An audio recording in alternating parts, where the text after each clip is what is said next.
start this time around.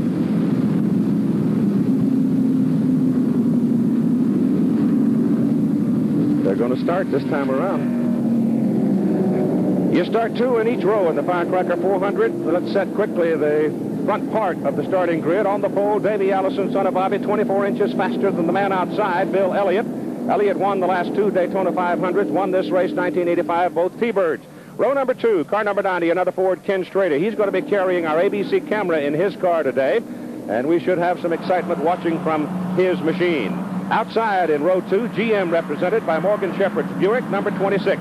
Row number 5, the veteran Terry Labonte. Number 11, a Chevy. Never had much luck here. May be due. Number 27, Rusty Wallace outside row 3, a Pontiac. Pole sitter last week at the Michigan 400. Row number 4, rookie Brett Bodine running alongside of A.J. Foyt, who won this race in 1964 and 65. Row number 5, Buddy Baker. Number 88, the veteran. And number 75, Neil Bonnet, a winner in 79. Row number 6, it is number 22, Bobby Allison, the father of Davey the pole sitter, and Kyle Petty, the son of Richard. In row number 7, it's Dale Earnhardt.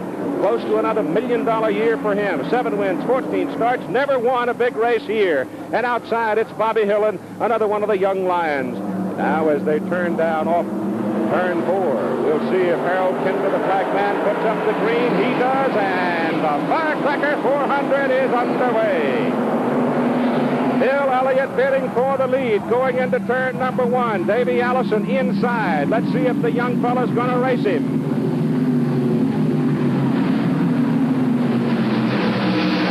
Everything going very sanitary through the first 2 turns and coming down off the back straight.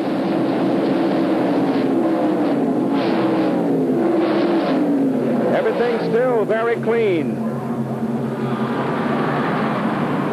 Davey Allison, car number 28, going for the lead, getting the lead and holding the lead as they head for the end of lap number 1. So the youngster went racing with Bill Elliott and got the lead. Well, I'll tell you, 400 miles. I'll tell you, Keith, he just pulled right away from him on the start. It was really surprised me.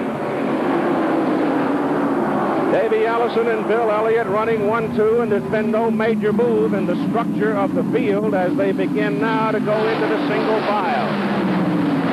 As Donnie Allison said a moment ago, they're no longer just riding at 200-plus miles an hour. At this speed, you're going to have to do some racing.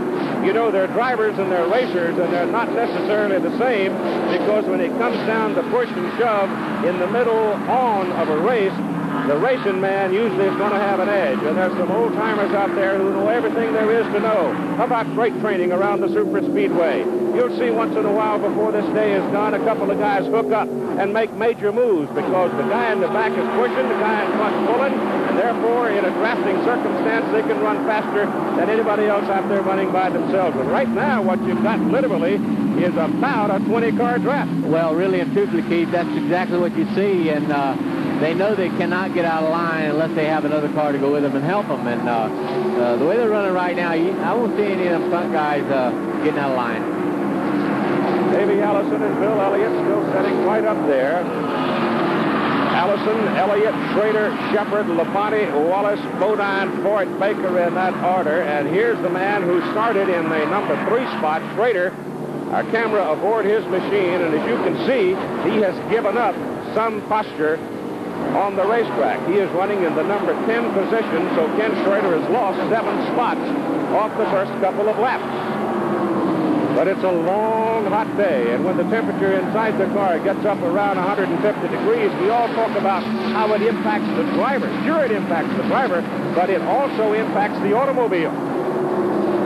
And if you get in a situation where you're running a low gear, lower gear perhaps, than a fellow running in front of you, your chances of burning up a piston become increased considerably. And so far, one of the reasons everybody seems to think of the Ford success this year, Donnie, is they're able to run with a little less RPM demand. Well, really and truthfully, they have the advantage that way, Keith. They do not turn the engine as much as the GM cars do, and as a result, they've been living longer. But they've been having a lot of valve trouble lately. Right now, the Fords are sitting up in front as the Firecracker 400 rolls along with more than $500,000 in prize money at stake.